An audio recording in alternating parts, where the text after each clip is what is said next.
Kamusta kayo? Welcome back to another episode po natin. For today's episode, no, hindi tayo naka-live. Kasalukuyan po ako nasa duty as of the moment. This is a premiere lamang po, ano.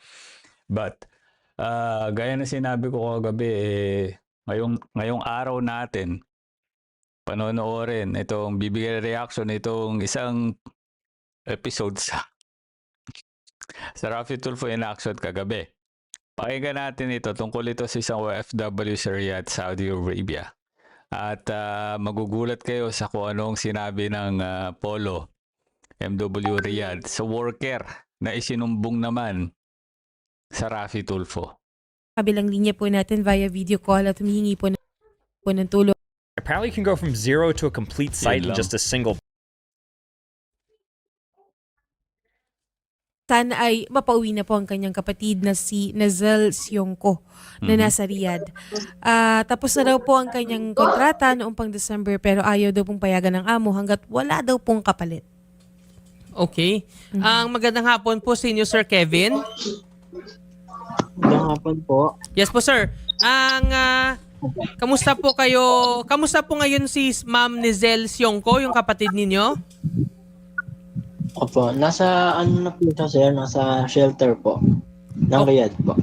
Okay, sa shelter siyang Riyadh. So, na-rescue na po siya, sir. Opo, ma'am. Safe na naman po sila. Okay. So, okay naman siya, sir. Ang kondisyon niya, ang health niya, yung mental sanity, okay naman, sir. Ayun lang po. Medyo kasi nakakaramdam po siya ng hemorrhoids po. At yung mga tahin na po, medyo kumikirap daw. Okay. Yung sa kabilang linya po ba, si Ma'am Nazel ba yan? Parang hindi po. Si Ma'am Nazel po ba to? Yes, hindi ko alam, wala sa line attorney. Okay. Sige. Sir Kevin, so since fit to travel naman po si Ma'am Nazel, no? So waiting na lang po ba sa kanyang Group call pala to. Group call. flight? Opo, ma'am. Hi, sir. Kaso yung exit visa po kasi yung napipending po. Okay, pending na lang ang exit visa. Okay, but this aware lang kami para later on pag makausap namin si Attorney Sherilyn, no, Malonzo ng OWA, we can inform her na wait. So nasa Polo na pala ito, no? Nasa shelter na. Ngayon, ang kulang na lang exit visa. Hindi hintayin natin. Hindi naman agad-agad mabibigay yan eh. Hihilutin pa yung employer niyan. Employer kasi magbibigay niyan eh. Waiting sa exit visa para at least pag meron na, matulungan po mapa-expedite and mapauwi po si Ma'am Nazel. Ito na po. Kagabi po ako, sir, may update po siya. Sir, saglit lang po. Nasa linya pala si Ma'am Nazel na po pala yung nasa kabilang linya. Di ka kasi papakilala eh. Ma'am Nazel? Ma'am Nazel? Po. Ayan, si Ma'am siya nga. Nazel, siya Okay. nga po. Ma'am Nazel, yes po, magandang hapon po sa inyo. Kamusta kayo ngayon dyan, ma'am? Okay naman po. Okay naman. So, sa ngayon sa shelter Ano meron doon sa bibig niya? Bakit parang may problema siya sa bibig? na kayo ng embassy? Ng agency? Opo, 1 month na po ako dito. Okay. So, naka-finish contract na po kayo, ma'am? Opo, nung December 12 po. Okay. And then sa ngayon, ma'am, is waiting na lang po kayo ng exit visa and then pwede na po kayo makauwi. Tama po ba? Po, kasi po nung nag-report po kasi yung kapatid ko kahapon, dumating po yung case officer ko sa OWA. Then, tsaka lang po lumabas yung exit ko. Okay, so may nalabas na pong exit visa, ma'am. Mayroon na.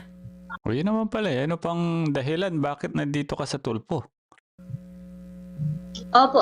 Oh, well, that's great news. Yun At nga least- po, sinita lang po kasi bakit daw po nagpatulfo pa. Oo nga naman. Di ba, may exit visa ka na eh. Ticket na lang eh. Bubuk ka na eh. O baka may ticket na nga ito eh. Bakit ka pa nagpatulfo? Oo nga naman. Di ba? Konting delikadesa. Konting ano lang. tamang pag-iisip, bakit pa? Para saan? Sino nagsita sa inyo? Sabi po sa akin, Di yan masabi oh, Sino po yung sumita sa inyo? hindi naman po, parang yung sa ano lang Mhm. Sinita o hindi? Ate tinan mo yung itsura mo mukhang may tinatago ka. po dito, yung sa case officer ko po, So sabi ng case officer niya sa Polo, bakit ka pa nagpatulfo? Oo nga naman, may exit visa ka na, inaayos naman na ng Polo di ba? No need na. Magpatulfo ka pag wala nangyayari. sabi lang po nila na wala din naman daw po kasi wala naman din daw po magagawa yung tool po kasi case to case daw po kasi yun. Tama. Ang nagagawa ng tulfo is to coordinate with the government. Just like yung mga advocate. Ganun lang naman in the end of the day, ang kikilos dyan Polo, agency, OWA, DMW, DFA. Tama. Yan naman yung tsura nung abogado. Yan sabi po ng case officer niyo. Ano po pangalan niya, ma'am? Hey! Magsusumbong!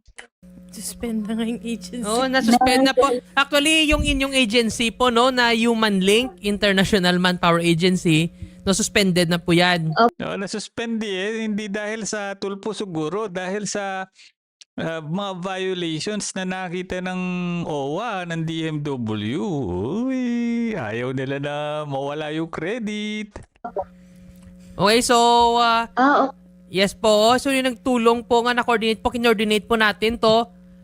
Kinordinate po, no, na Sabi sa inyo yun nga. Yun nga yung coordination ang tinutukoy dyan na naitulong lang ninyo. Pero, yung, tsaka yung paglalahad ninyo, yung mga kwento-kwento na yan sa inyong media, yun. Pero yung talagang gumagalaw on the ground, Polo, agency, DMW, yun lang naman yun kayo taga-utos. ang Raffy Tulfo in Action, yung wanted sa radyo, ito sa ating OWA dyan para po matulungan kayo. Wala po may natulong po yung agency ninyo actually para sa pagkuha po ng exit visa nyo. Hindi naman sinasabing agency. Ang sinasabi ng OFW na ang tumulo is the government. That is precisely what she's trying to explain. Hindi naman agency sinasabi dyan Wala Kasi masagot. po nung 1 month pa lang po ako dun sa ama ko kasi po nga po nananakit nga po yung mga alaga ko. Nag-report na po ako sa kanila noon. Lagi po ako nagko-complain araw-araw po. Lagi lang pong follow-up hanggang nagtiis na lang po ako ng 2 years po. So, kaya nga ma'am, so Pero actually bago na-inform po kami yun nga kasi- nakuha niyo po yung exit visa ninyo nung ni-report nga dito ma'am sa Tulfo, no, sa may Raffy Tulfo in Action, and then we coordinate it sa mga government agencies natin. Di yun nga. Tama. Di ba, Diyos mo naman na abogado ka Ayaw yung matatalo sa ganito Kaya po natulungan nila kayo para makuha din yung exit visa mo. Kaya kahapon po ba na-release yata or kanina, no, yung exit visa?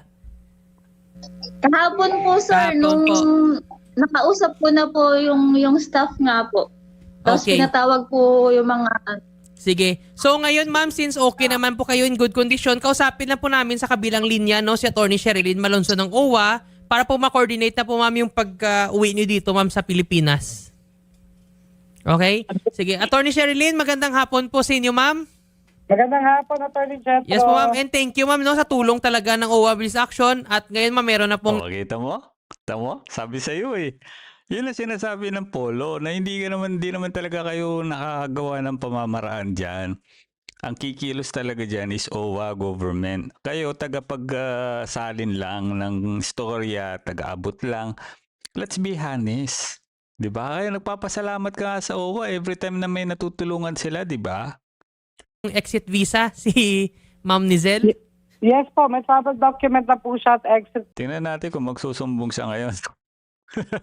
Dahil sa sinabi ng staff nila. visa. Kaka-report lang po ni Well of Surge Borqueta po ng OWA Riyadh po. And then, pinaprocess na po yung kanyang pagpapauwi po. So, susunod na po yung kanyang ticket po. We will Ayan. update you po once may ticket na po. Ayan po. Attorney Jekro. Thank you very much talaga, Attorney Sherilyn, no? And sa mabilis talagang action ng OWA. Maraming salamat po ulit, ma'am. Yun ang sinasabi. Yun ang sinasabi ng taga-polo. Kikilusan naman yan eh. Case-to-case basis eh. Ba't hindi nila matanggap? Diyos ko naman, abogado. Attorney Sherilyn. Welcome po. Okay. So, Ma'am Nizel, baka po may gusto kayong mensahe po sa inyong kapatid na si Sir Kevin na pumunta talaga dito po sa Action Center para po humingi ng tulong. Excuse me, sir. How old were you when you made your Nadali siya eh, no? Mapabilis po yung pag-repatriate niyo, ma'am, dito sa Pilipinas.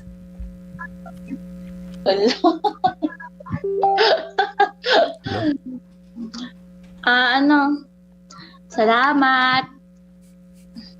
Ayusin mo, te. Sobrang gusto ko nang umuwi. Alam mo naman, na-miss ko na yung mga, na-miss ko na yung mga bata. Then, yun nga. Wala na. Kasi pag nandito ako, okay naman po ako dito, nakakakain naman. Pero nandun pa rin po kasi yung, siyempre naisip ko rin yung mga needs po ng mga anak ko, lalo na hindi naman din naasikaso po nung ama nila. Yun po, nagpapasalamat po ako sa kapatid ko. Yun nga po. Pustahan tayo. Pag nakauwi to ng Pilipinas, mag-abroad to. Kung wala to makitang trabaho sa Pilipinas. Ayun. Kayo po, Sir Kevin, may gusto po kayo sabihin sa sister po ninyo, si Ma'am Nizel? Yun lang naman po na mag-ingat po at sana po talaga dire-diretso na po para makabalik na po siya sa mga anak po niya. Ayun. Yun. Sige po. Maraming salamat po, Ma'am Nizel Sionco, and gayon din po, Sir Kevin Domingo. Thank you very much po sa pagtiwala kay Senator Raffy. Asikasuhin na po natin yung pag-uwi niyo, ma'am, since overstaying na rin po kayo dyan, ma'am. Salamat po. Magandang hapon po. Asikasuhin po yan ng polo. Actually, may exit visa naman na eh. So, pauuwi na yan. Hindi na po pwedeng patagalin pa yan. Okay? Ang abangan nyo na lang po sa airport yan. At bigyan nyo ng cash assistance. Ipakita nyo sa polo na talaga may ginagawa kayo. Na real talk tuloy ng di oras. We'll see you in the next episode, mga kababayan ko. God bless you all. Mabuhay po kayo.